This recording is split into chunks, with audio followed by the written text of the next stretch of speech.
digging the traveling. No, I didn't get to travel much in my last job because before comedy, my wife and I were both prison guards. Some of y'all quieted down on that one. Somebody got warrants. But you know what I've heard on the road? People have a lot of misconceptions about guys in prison, right? Like they think all guys in prison are muscle-bound and tattooed with shaved heads and goatees, but I try to tell them that's not true. We have guys in prison, full head of hair, no tattoos, just want to do their time. They have names for these guys.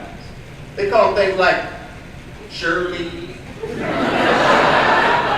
Stephanie's popular. Women's prisons are up. A lot of people don't realize that there are hard on the men that work there. I mean, in a men's joint, you catch two men having sex, you just tell them, hey, I'll give you just 2 seconds to knock that off, man. But with women, it's different. But they're working on us. Trying to teach the male guards to be more aggressive when it comes to female prisoners having sex. Nowadays, your average male guard, he'll knock on their cell door and tell them, hey, I'm going to give you just 1 hour this time. Fellas, let's face it, we see 2 women naked, we expect a 2-drink minimum, don't we? True story, I had a friend, he was also a prison guard, transferred to a woman's prison, fell in love with an inmate, quit his job, now they are married and have 3 kids. Which is cool, but you know at some point one of his kids is going to want to know how they met. How do you tell that story to your 12-year-old son? Well, son, one day I was counting inmates. When I got to cell 113, there was your mother. Carving a dildo made of soap.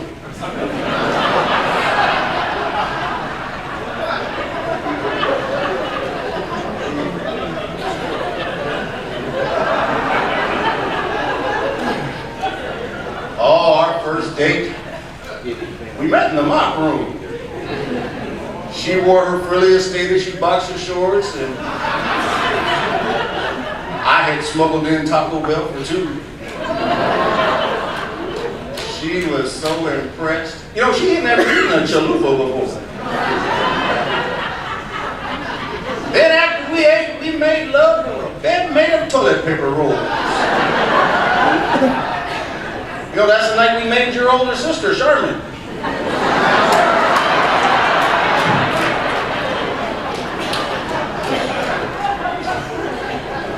The tattoos in prison were hilarious. I kid y'all not, I had a convict in my block. He had a pair of hands tattooed on the cheeks of his butt. Like he had a guy up in there trying to get out.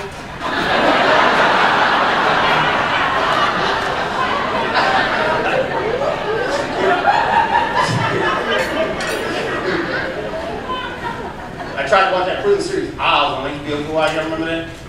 But I couldn't because it lacked realism. I mean, I worked in prison for 15 years, y'all. I saw practically every type of person imaginable locked up. We even had a midget once named Benny. I never saw any midgets on Oz. What part of the game was it? How can you have Oz without munchkins?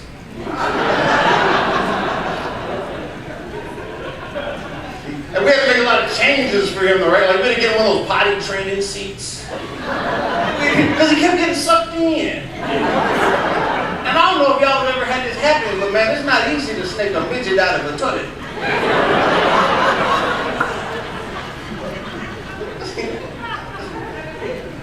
And he was in for armed robbery, which personally I thought was genius. I mean, think about it. If you're a midget and you get busted, how hard is it for the police to find enough midgets for a lineup?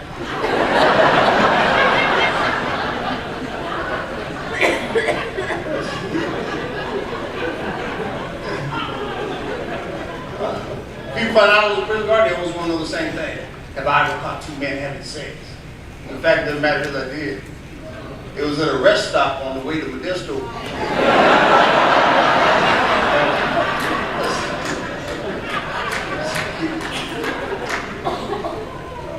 True story, I used to have this convict. He used to live on my second tier. And he'd come out every day and he'd walk to the stairs. And instead of walking down the stairs like everybody else, he'd sit on the handrail and slide to the bottom, like Gone with the Wind. And we always tell him, dude, you can't do that. You're going to fall off, bust your head, you're going to sue me. And they always say the same crap. What are you going to do? Put me in prison? So one day my porters are cleaning up. One of them took a break, he leaned his broomstick on the back bottom of the handrail and walked over. This guy came out, sat on the handrail, stood to the bottom, hit this broomstick so hard it tore through his pants. Went 15 inches up the old poop chute. And he locked his butt muscles on the stick. I didn't even know you could do that. And he had built up so much momentum, he actually got airborne on the end of the stick. It was crazy. He looked like one of those novelty pencil erasers from the first grade. So he was in the air, right? Stick broke, he fell on the floor, he stood, and there's 200 convicts staring at him, dead quiet, which is frightening in itself. So he reaches back, he pulls his back to the stick about it, then drops it on the floor, puffs out his chest and says, "That didn't hurt."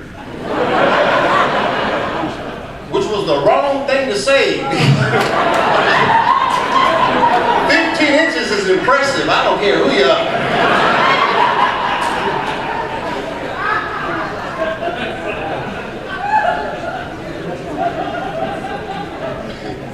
I injured my back in prison when I had to swim for exercise. I saw a guy last week at the pool with a Viagra luggage tag on his gym bag. Here is one guy that is not allowed to shower with me. But did y'all know they make Viagra for women now? They do. I never get this from my wife though, because she already has a bad attitude. Last thing she needs is a bad attitude and a boner.